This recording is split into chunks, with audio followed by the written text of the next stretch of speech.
Super Radio DZBB. Kasama si Miss Connie Sison. Yes, magkasama pa rin po tayo dito sa Pinoy MD sa Double B. At syempre, sabi ko nga kanina, no, ang ating pong pag-uusapan ay tungkol sa hika. Marami ho tayong mga kababayan na meron ito hindi ba? Kaya ito yung request nilang maging topic naman natin sa araw na ito. At syempre, gagabayan tayo ng isa na naman nating Pinoy MD, no? Nagtapos po ng medisina ang ating Pinoy MD, isa po siyang pulmonologist mula sa FEU-NRMF Institute of Medicine. Meron din po siyang Masters in Hospital Administration at profesora din po siya sa FEU-NRMF Medical Center. Kasalukuyan po rin siyang chairperson ng advocacy program ng Lung Center of the Philippines. Kaya mamaya, welcome na natin. Nandiyan na ba siya? Yan na pala. Welcome po sa Pinoy MD sa Double B si Dr. Jessica Catalan Legarda. Magandang umaga po sa inyo, Doktora. Si Connie Sison po ito. Welcome sa Pinoy MD sa Double B. Andiyan na ba? Magandang Miss Connie. Ayan, Doktora, eto na nga. Kasi pag pinag-usapan ng hika, ito i-announce ko muna yung ating Text Connect para po doon sa mga gustong magtanong kay Doktora. Ang ating pong ite-text para sa inyong katanungan ay 0917-594-5941. Ulitin ko 0917-594-5941. Pwede rin ho kayo magtanong sa ating Facebook page. Ito na, balikan na natin si Doktora. Hello again. Doktora, ito na, yung mga sintomas daw ba ng hika, yung hindi lang ba talaga makahinga o meron pa tayong iba pa hong mga sintomas na baka hindi nila alam, hika na pala? Okay, Miss Connie. Actually, una po muna, alamin natin kung ano po yung hika. Ito po ay actually pangmatagalan o chronic na pamamaga ng daanan ng hangin o yung tinatawag nating airways, no? Ito po ay pabalik-balik na sakit. Kaya po usually yung sintomas ay dahil po sa pagsikip o pagkirot ng daanan ng hangin. So karaniwan, mararamdaman po ng mga pasyente na umuubo. Kaya sila sa paghinga. Okay. Kaya po naninikip yung dibdib nila at usually may pagsipol yung paghinga nila, yung tinatawag po nating wheezing. Ayun. Opo, dyan po sa screen mo makikita natin yung airway ng isang normal na tao, no? Bukas na bukas, oo. Bukas na bukas, pero yung airway ng isang asthmatic, ganun po talaga bahagyang nakasara. Ayan. Pero kung may atake, makikita nyo po na mas kumikitid pa po siya. Kaya mas hirap huminga, 'di ba? Pero ano Yes. bang nagiging dahilan po ng pagkakaroon ng hika? Kasi ang sinasabi nila, pwede hong nade-develop ito, no? Hindi naman necessarily pagkapanganak mo meron ka na. Hindi ba? So ano hong mga factors? Bakit nga ba nagkakahika tayo? Okay, magandang tanong yan, Miss Connie. Actually po, hindi naman lubusan alam kung bakit may taong hikain. Pero kadalasan po, namamana po ito. So kung isa po sa iyong magulang ay may hika, maaring mamana mo ang tendency to develop asthma. And usually, yung risk po ng pagkakaroon o pag-develop po ng asthma ay dahil sa dalawang factors. So yung sinabi ko po kanina, either namana mo, so inherited tendency, or may exposure ka sa environment na nag-sensitize ng airways mo. So it can be inherited or it can be through exposure. I see. All right. So inherited or exposure. Pwedeng lifestyle din ito ba? Kasi 'di ba sinasabi nila may mga taong mas at risk halimbawa sa trabaho nila. Pwede ba 'yon na mas at risk sila dahil mas exposed sila sa mga pollen o mas mga alam mo yung elements 'di ba na nakakahika daw katulad nung halimbawa sa mga construction, maduming hangin, ano ba ang ating mga nakikita ho na mas at risk yung mga tao po with asthma? Okay po. Usually po, tama po yung mga sinabi nyo, yung mga triggers po. So kung exposed po sila sa mga usok, kung yung occupation po nila, gaya ng mga street sweepers po natin. Ayun. Usually, opo. O kaya yung mga traffic enforcers po natin. Okay. O kaya yung commute. Kung meron po silang asthmatic airways and chronically exposed po sila doon, pwede po silang mag-develop ng asthma attacks. I see. So pero kasi 'di ba sabi nila matibay ang aking baga. May ganun ba talagang 'di ba kasi may mga paniniwala na matibay akong pinanganak 'di ba? Kahit ano pa 'yan na ma-expose ako hindi ako magkakaroon ng asthma. So hindi necessarily na kapag ikaw halimbawa commuter ka, sabi niyo nga, hindi ba, marami tayong mga kababayan na nagko-commute. hindi naman lahat po pwedeng magka-asthma o lahat ba sila, pag sinabi natin na exposed tayo sa maruming hangin, talagang 99.5% magkakaroon ka ng asthma eventually. Ayun po, tama po yan, Miss Connie, no? May tinatawag po kasi tayong asthmatic formula. Okay, so gaya po ng sinabi natin kanina, may normal airway. So normal na tao yon, wala siyang asthma. Okay? Pero kung ang isang asthmatic airway o taong may hika, so expose sa trigger niya, kung ano pa po yun, usok alikabok, doon siya lang po ang mag-aatake ng hika.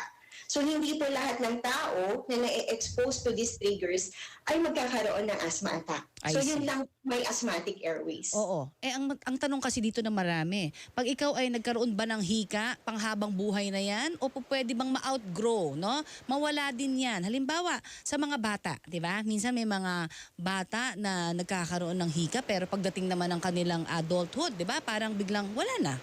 May ganun ba?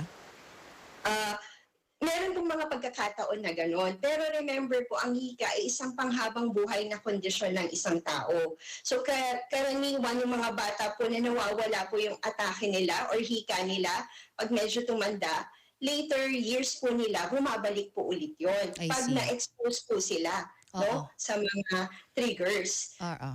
Ito, ang dami na. Speaking of triggers, okay? Mula kay 0837, may pagkain po bang nakaka-trigger ng asthma? Meron ba? Yes po, Miss Connie. So again, pwede po yung mga iba-ibang klase ng mani o kaya dairy products. So chicken, itlog, seafoods, yan. Nakaka-trigger po yan ng asthma for certain individuals po. Oh, ganoon. So, yung mga triggers, halimbawa, ibig sabihin yung chicken, yung manok, bawal po sila kumain na panghabang buhay? O pwede rin naman in moderation ba? Usually po, kapag na-identify po kasi nila na trigger nila yon, ang ina-advise po namin mga doktor ay hanggat maaari iwasan. Okay, alright. So sa pagkain yon, pero may trigger din ba na, sabi ko nga, di ba sa environment, sa usok, pwede rin ba yon na iwasan? Paano kaya may iwasan? Magmamask na lang, ganun ba? Yes po. Isa po ang air pollutant sa pangunahing trigger ng asthma attack. So usok ng sigarilyo, usok ng sasakyan, mga chemicals. So ito po yung mga triggers na hindi natin maiiwasan. Pero mababawasan natin yung exposure. So pinapayuhan po namin yung mga pasyente namin na mag-wear ng face mask, no? Kapag tingin po nila meron silang high exposure to these kinds of air pollutants. Ayun. So, ganon. So, pagkain sa environment meron, ano pa ba? Meron pa bang iba pang triggers bukod dun sa dalawa, doktora? Mga alagang hayop po, no? Yung balahibo, feathers. Nakaka-trigger din po ito for some asthmatics. And yung sinasabi po nila na house dust mites, yung kagaw, so ito po ay isang insekto na naganap po sa bahay, no? Lalo na kung hindi regular po na nililinis ang bahay. Ayan. May mga ganun din, ano? Oo, lalo na yung mga dust mites, di ba? Ito, doktora, 8822, mula kay 8822, good morning. Last time daw siya nagpa-check, sabi ng doktor, wala naman daw siyang asthma. Pero kapag nakakaamoy daw siya ng usok at gumagawa ng mga heavy work, nahihirapan daw siyang huminga. Masasabi na po bang asthma yon? Thank you. Okay, pag tingin po niya, pabalik-balik yung condition na to, kapag na-expose siya doon, maaari po na meron po siyang hika. So, kailangan magpa-check up ka na ha, 8822. Huwag mo nang patagalin yan. Ito naman mula kay 7138. Ano ho ang mabisang gamot para dun sa mga sinusumpong ng asthma? Meron ba silang pwedeng inumin daw over the counter?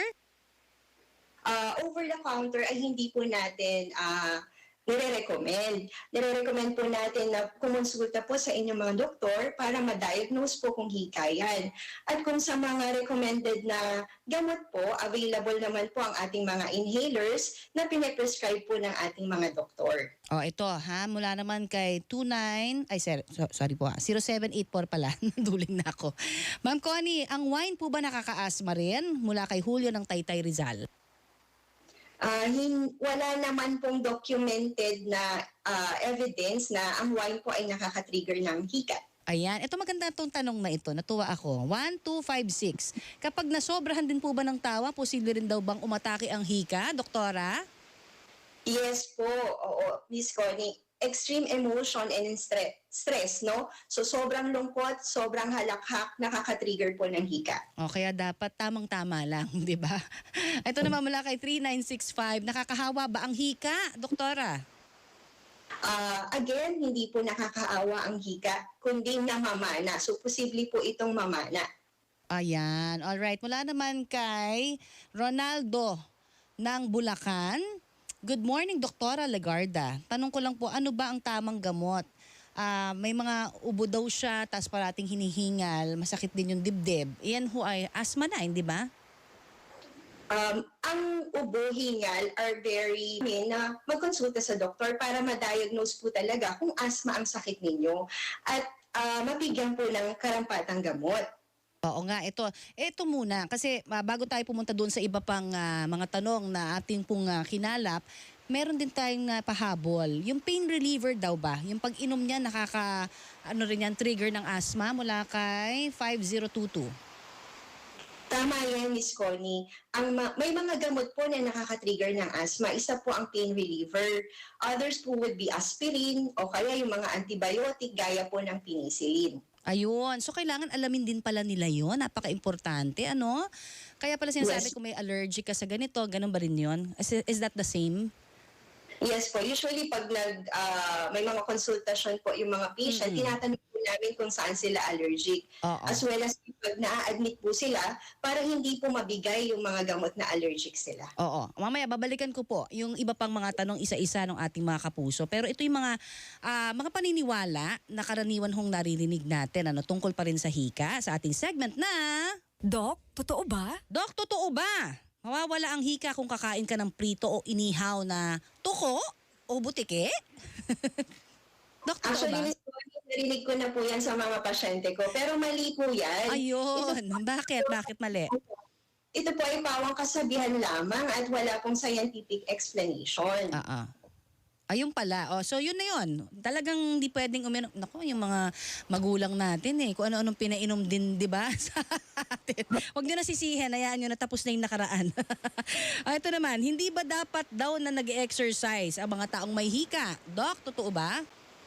Mali po yan. Ang okay. ehersisyo po, basta in moderation, Pwede. yung sobrang magpapagod, no? Ay maaaring gawin ng isang taong may hika kasi mas malalakas po yung yung baga po, no, at resistensya. Ayan. O ito naman, uminom ka ng herbal tea para bye-bye hika. Doc, totoo ba? Mali din po yan. So wala pong direktang benepisyo ang pag-inom ng herbal tea para mawala ang hika.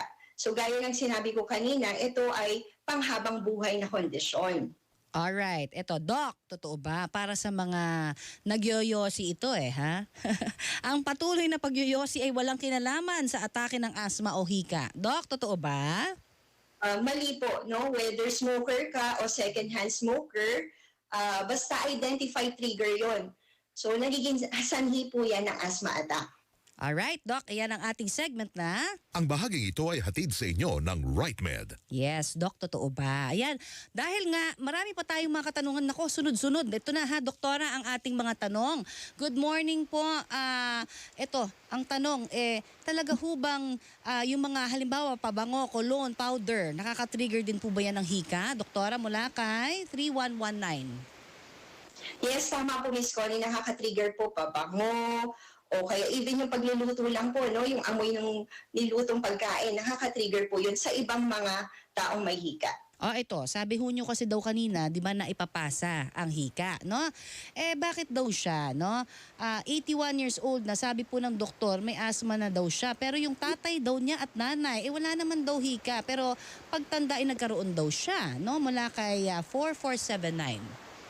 Gaya po na sinabi ko kanina, dalawa po yung paraan. Either namamana po siya o may exposure ka. No? So probably baka po ko yung kay Lola. So chronically exposed po siya sa mga triggers. No? And then nagkaroon po siya ng late onset ng hika. Pwede. O, 81 years old na rin siya di ba? So dapat lagi hong mag-ingat lalo na sa mga panahon ngayon, doktora, di ba? May COVID-19, yung ating mga kinatatakot, di ba? Sa atin po namang baga talaga din ang target ng COVID na yan. So ingat din po tayo. Yung 2243, sabi naman niya, from Makati po siya, as lang po niya, iba-iba ho yung klase ng hika Sample ho, nakuha daw niya sa Ash Hall from Mount Pinatubo. Pwede rin po ba daw atakihin sa iba pang mga dahilan at bagay? Gaya ho ng panahon, nabanggit na yan kanina ni Doktora, di ba? Specifically, halimbawa, kailang panahon ang nakaka-trigger, Doktora? Okay, panahon po ng tag-init, summer, mataas po ang volume ng pollens, yung mga nanggagaling po sa halaman, saka sa damo. So may mga grupo po ng hikain na nag-trigger po yung asthma nila. Taglamig naman po, ang marami po dyan ay yung molds, So yung parang alimuong, so parang basa po yung mga possible kitchen, yung CR. So meron din pong grupo ng asthmatic na nagtitrigger ang asthma attack kapag taglamig naman po. So parang mamili ka ng panahon. Huwag naman sanang all year round, di ba? Kasi nakakatakot naman kung all year round, wala ka ng pahinga. Eto naman po, mula kay 6819, ang salbutamol ho ba daw ay nakakatulong para magkaroon ng mas magandang paghinga? Dok, totoo ba? Dok, tama ba yon? Okay po. Ang salbutamol po ay isang gamot po sa asthma, So nakakapagpaluwag po kasi siya ng daanan ng hangin.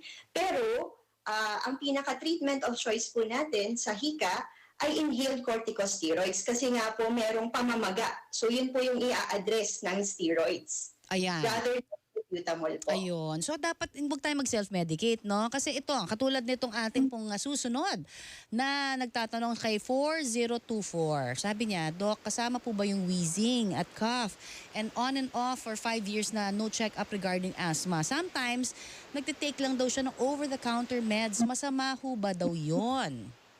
Masama po yan. Kasi remember po ang simptomas, pwede rin pong simptomas ng ibang sakit. So, kung matagal na pong hindi nakapagkonsulta, ang payo ko po ay mag-consult kasi may mga diagnostic examination naman po tayo para matukoy kung asthma po ang sakit mo o ibang sakit. And speaking of pagtukoy, ito naman kay 1256, kapag siya din yung nagtanong nung tungkol sa tawa, pag nasobrahan ng tawa, ito, meron pa siyang pahabol. Madalas daw siyang inuubo, tapos sobrang hinihingal at the same time. Considered asthma na rin ho ba daw yun?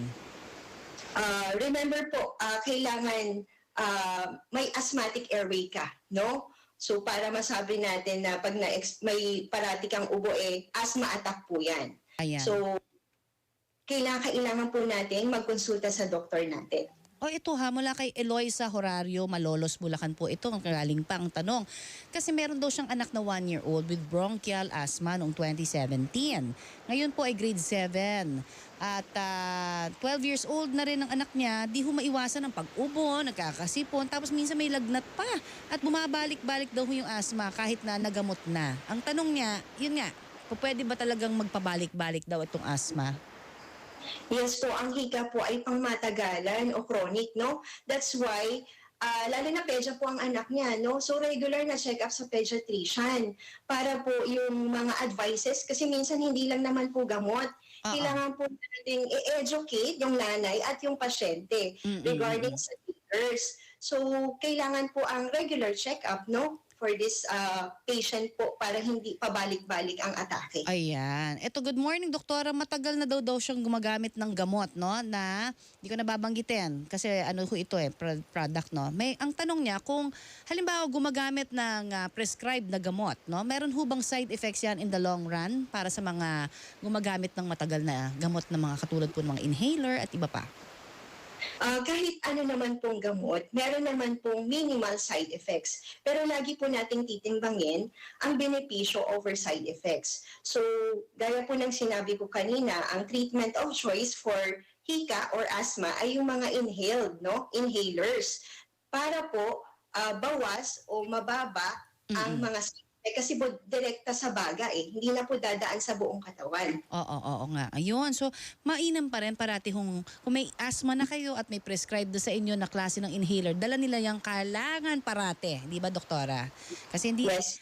Oo. Ito tanong din isingit ko lang. Meron bang halimbawa alam mo na yung trigger mo, hindi ba? Pwede ba bang madagdagan yung mga triggers kung hindi naman yun yung usual na trigger mo?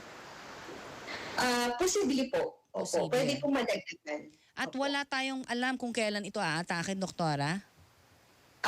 Usually, ini-instruct po namin kasi yung mga pasyente natin na mag-diary.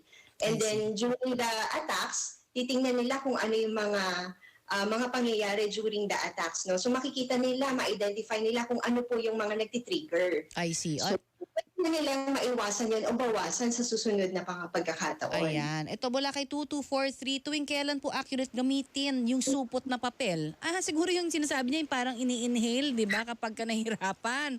Paano ba nga ba yun? Makakatulong ba daw ba yun, doktora? Sa hika po, hindi po yun makakatulong. Oo. Usually, ginagamit natin yun kapag nagpa-panic attacks or nag-hyperventilate. Pero po sa hika, hindi po siya makakatulong.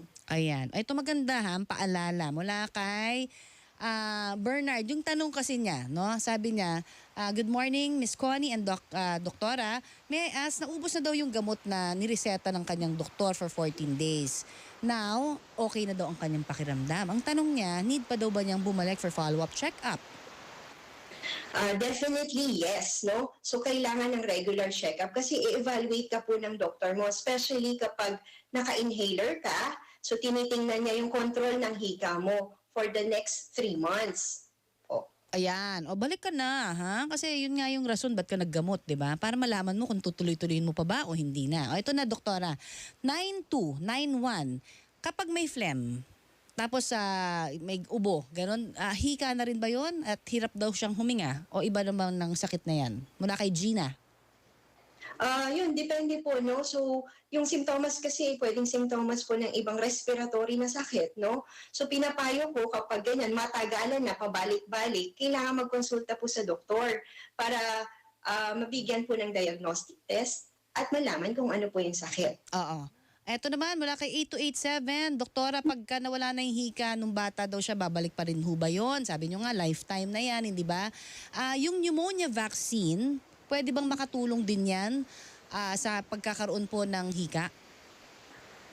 Sa pagkakaroon po ng hika, wala naman pong documented na nakakapag-exacerbate o na pwedeng magkaroon ng isang taong binakunahan ng pneumonia vaccine. Okay. Bagkus, kami pong mga pulmonary expert, we recommend to get these vaccines, no? Pneumonia vaccines, flu vaccines, also COVID vaccines, para mas maging malusog ang ating baga. Ayan, ito na. Sige pagbigyan natin si Ponty Reynes.